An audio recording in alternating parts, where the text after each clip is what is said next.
En matière de logement, mesdames, messieurs, en matière de logement, nous devons offrir à nos familles et aux jeunes des logements abordables. C'est une évidence, c'est pas facile quand il n'y a pas suffisamment d'offres.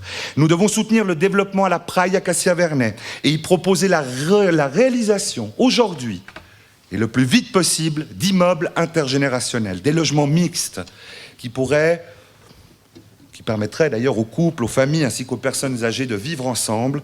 Et en ce sens, nous lancerons au mois de septembre une initiative municipale pour la création de ces logements de type nouveau. Nous devons investir au plus vite, et c'est important, en surélevant nos immeubles, en investissant, qui peuvent être transformés immédiatement en logements, et ceci en ville, c'est possible.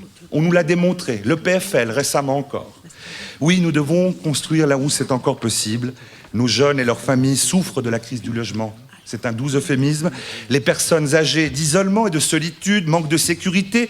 Mettons toutes nos forces pour créer des ponts, investir et rénover dans notre bâti. Je trouve parfois que notre ville est un peu morne. Notre ville est devenue insécure. Et on nous le dit à l'étranger. Je reviens d'Abu Dhabi où les étrangers parlent de Genève en disant « Dites donc votre ville là, vous faites quoi les amis ?» C'est grave. Nous devons améliorer les patrouilles en uniforme dans nos rues et la police de proximité, créer une police municipale 24 heures sur 24 sur le terrain, dans les quartiers chauds. Il ne faut pas hésiter, il ne faut pas que la police municipale reste dans ses voitures, il faut les voir dans la rue. La vidéosurveillance doit être mise en place rapidement, dans tous les préaux d'école et dans les lieux stratégiques. Et mesdames, messieurs, sans en avoir peur, il n'y a que les gens qui ont quelque chose à se reprocher qui ont peur. L'éclairage public doit être vraiment amélioré. En vieille ville, par exemple, où je vis, il y a des rues coupe-gorge, il faut dire les choses comme elles sont, voire moyenâgeuses. Nous devons, comme l'a proposé le PDC Ville de Genève, créer des gardiens de parc. Enfin, à long terme, et ça c'est ma profonde conviction de la police, que je connais très bien, je peux vous l'assurer, nous devons travailler à créer une police unique, qui, elle seule, se révélerait beaucoup plus efficace en adjoignant la ville à l'effort collectif. Aussi, nous devons gagner en clarté. On appelle la police, le 117, on ne sait pas quand est-ce qu'ils vont réagir. Parfois, la police vient 1 heure plus tard. Les gens ne s'y retrouvent pas. La tolérance zéro, bien sûr, n'existe pas. Il faut s'adapter à cette société en perpétuel mouvement et nous devons mettre pour cela les moyens et la sécurité de tout un chacun pour l'assurer. Petite enfance, sujet aussi très important en ville de Genève.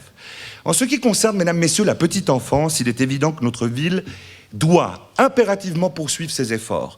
Mais il faut assouplir aussi les règles, comme le PDC l'a souvent exprimé.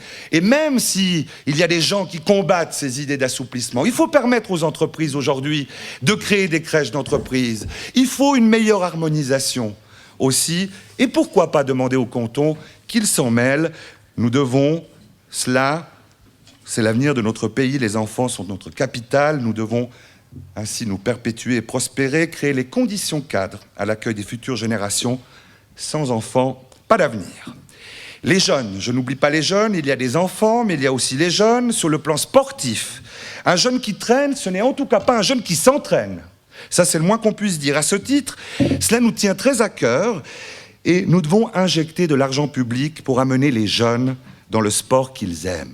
Le foot, le hockey, le basket. Combien de fois j'ai entendu en ville de Genève, lorsque j'étais à la commission des travaux, lorsque Ediger nous présentait ses projets de nouvelles patinoires, à la commission de l'aménagement, on nous disait, la gauche nous dit, mais c'est du sport business. Pourquoi s'occuper de ce sport business? Ils n'ont qu'à gagner leur argent tout seuls. Eh bien, c'est une erreur. Nous devons aider à la création d'écoles de sport qui permettront à ces jeunes de ne pas être dans la rue et d'être dans ces écoles, même si c'est du hockey, même si c'est du foot. Et avec de l'argent public, on peut le faire, avec de l'argent évidemment contrôlé. Nous devons également financer les activités de jeunesse, car une jeunesse active est synonyme aussi de civilité et de respect. L'emploi, mesdames, messieurs, nous préoccupe énormément. On n'est pas dans une bonne période, c'est le moins qu'on puisse dire, et nous est venu au groupe de travail une idée intéressante.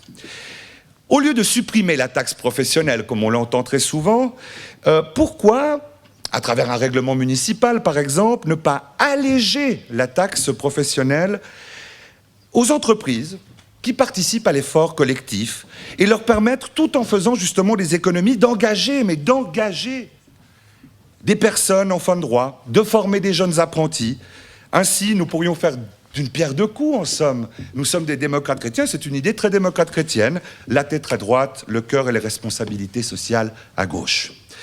Sur ce chapitre encore, la défense du petit commerce me paraît aujourd'hui, mesdames, messieurs, essentielle. Il n'y a plus de discussion entre la ville de Genève et les commerçants. On les prend par-dessus la jambe et hop, c'est pas normal. Il faut retrouver, il faut que les commerçants retrouvent la confiance.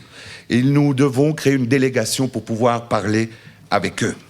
Le tourisme. Une ville sans tourisme, c'est une ville qui ne séduit pas, mesdames, messieurs. Notre ville ne séduit plus.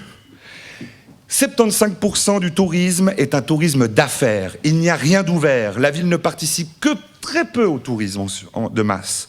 Sous l'adage, d'ailleurs on est bien chez soi, ne changeons rien. Nous devons donc rétablir les relations avec Genève Tourisme, et non seulement ça, mais aussi les aider pour les fêtes de Genève, les aider pour toutes les manifestations qui sont en ville, créer des animations, créer des cartes interactives, remettre la culture, également la culture au centre des préoccupations, parce qu'aujourd'hui nous avons une belle offre culturelle, mais personne ne la connaît à l'étranger. Et ça ne va pas. C'est à ce prix que les touristes, mesdames et messieurs, reviendront un jour dans notre canton. C'est à ce prix que nous donnerons une belle et grande dimension à notre ville, dont nous pourrons être fiers. Sur le thème de la mobilité, notre ville est devenue la lanterne rouge. On ne circule plus, on n'avance plus.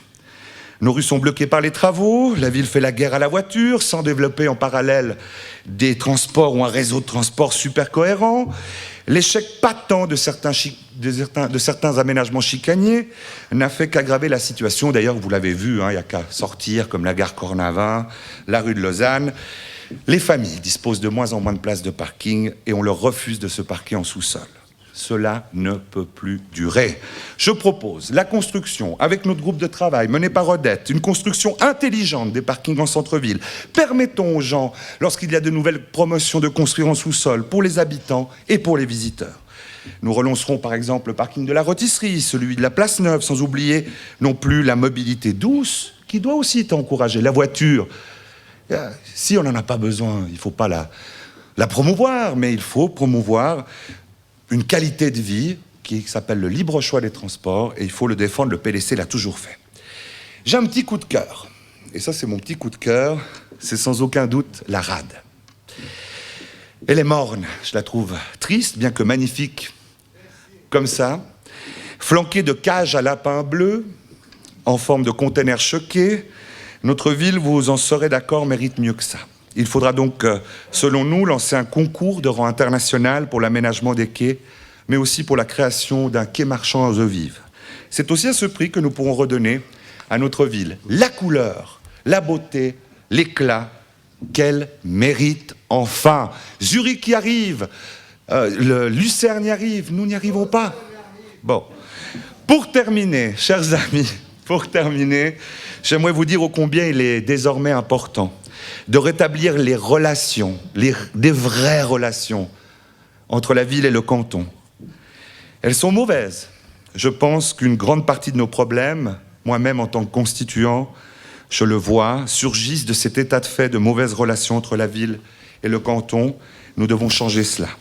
Je ne voudrais pas oublier un point important. Le programme que nous proposons ce soir, que je propose aussi de défendre, nous le ferons aussi en protégeant, et en protégeant, je le dis bien, les plus faibles, en maintenant nos acquis sociaux, qui sont ceux pour lesquels la ville s'est engagée ces dernières 20 années. Il ne sert à rien de tout changer, mais la ville doit redevenir le bijou qu'elle était durant de nombreuses années, se moderniser, devenir joyeuse, et pourquoi pas aussi un peu plus festive. C'est en défendant aussi notre système financier, nos artisans, nos commerçants, et nos forces vives que nous y parviendrons, mesdames, messieurs. Et c'est avec vous que j'y parviendrai. Je compte sur le groupe et sur vous, chers amis, chers membres, pour m'y aider. Et nous y arriverons, j'en suis sûr. Personnellement, je m'engage et j'engage toute mon énergie pour travailler et me consacrer à mettre en œuvre un tel programme.